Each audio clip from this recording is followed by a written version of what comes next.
How's it going, everyone? Toasty here with another Dragon Ball Z Dokkan Battle guide. Today we're going to be going over the free-to-play Ginyu Force team and the farm for the LR Ginyu. This is going to be the second time we do this, so if you haven't seen the first video on the Team Bardock units, I suggest you watch that one first. Before we get started, as always, any and all websites used in the creation of this video will be linked in the description below. Now let's get started. Okay, so just like the Bardock team grind, we have an LR Ginyu Force card that's gifted to us upon the completion of the 5 Ginyu Force team members of the Ginyu Force Special Training Story event. This event works the same way as the Bardock event with the weekly rotations, so Sunday through Monday is AGL Birder, Monday through Tuesday is Tech Goldo, Tuesday through Wednesday is Int Ginyu, Wednesday through Thursday is Strength Jace, and Thursday through Friday is Physical Raykum. The stage itself works on the same rules as the Bardock event with 3 paths of orbs and the final sequence of orbs available right before the boss battle.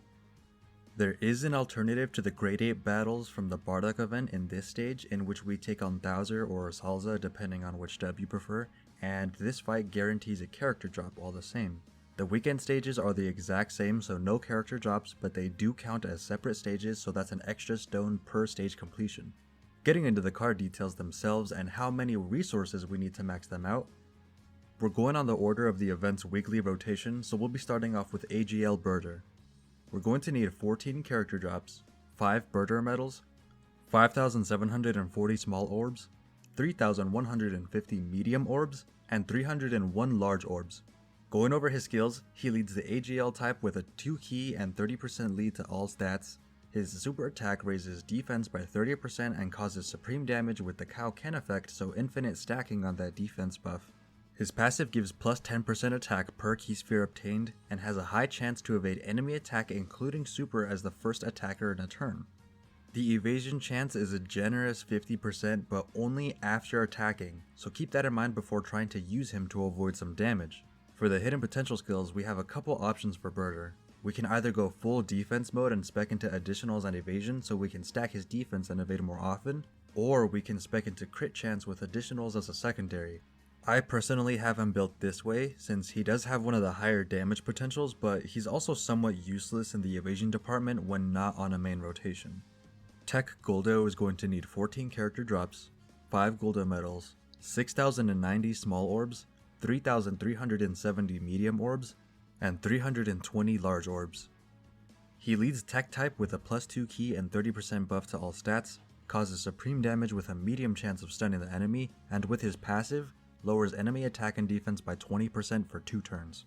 The medium chance of stunning in his super is 30%, so not too bad there, but I would still go for an additional attacks in the hidden potential system just to increase our odds of stunning. Next we have Int Ginyu, 14 characters, 5 Ginyu medals, 6,290 small orbs, 3,430 medium orbs, and 336 large orbs. He leads Int type Key plus 2 and a 30% buff to all stats, raises attack by 30% with the Kaioken effect, and causes supreme damage. His passive gives him Key plus 3 and attack and defense plus 70% when facing only one enemy, or 50% damage reduction when facing 2 or more enemies. I recommend going for critical hit chance with additionals as a secondary skill for his hidden potential system. Moving on to Strength Jace, we have another 14 characters, 5 Jace medals, 5,740 small orbs, 3,150 medium orbs, and 301 large orbs. He leads Strength type with Key plus 2 and 30% buffs to all stats with a super that causes supreme damage and raises allies' attack by 20% for 1 turn. His passive gives extreme class allies Key plus 2 and attack plus 20% and allows you to see if the enemy's going to super attack in this turn, and if they are going to super, it shows you which slot they'll do it in.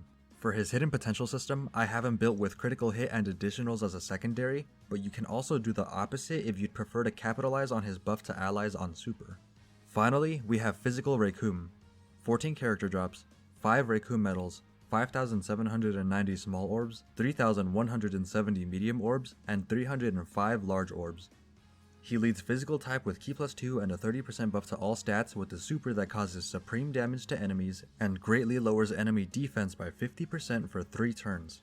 His passive gives him an 80% defense boost and attack plus 14% per attack received, up to a 70% overall boost. Critical hit chance is the way to go with Raykum's hidden potential tree, And now that we're done with the final unit, we can go ahead and collect our reward for completing all 5 of the Ginyu Force members. Once we're done and go to collect our reward, we're going to get the first of 5 LR Ginyu Force with Ginyu and Goku's body added to our box, and we can use this guy as the leader for our Ginyu Force team. He provides us Ki plus 3 and a 100% boost to all stats. His 12 Ki Super greatly raises attack for 1 turn and causes colossal damage, while his 18 Ki Super causes mega colossal damage and raises extreme class allies attack by 30% for 1 turn. His passive grants extreme class allies Ki plus 3 and attack and defense plus 30%, and Ginyu Force allies get an additional attack and defense plus 20% on top of that. As far as team rotations go, these will be a little more straightforward than the Bardock team rotations, and we're just going to go ahead and run the LR leader on 1 rotation with Jace, since the ability to foresee enemies' super attacks is pretty important in my opinion. And we're going to have our second rotation as our friend leader's LR Ginyu and Int Ginyu as his partner. Now that we're done talking about units and hidden potentials and whatnot, I'm going to leave you with a short example of what this team taking on an event looks like before we wrap things up here.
And that is all I have for you today.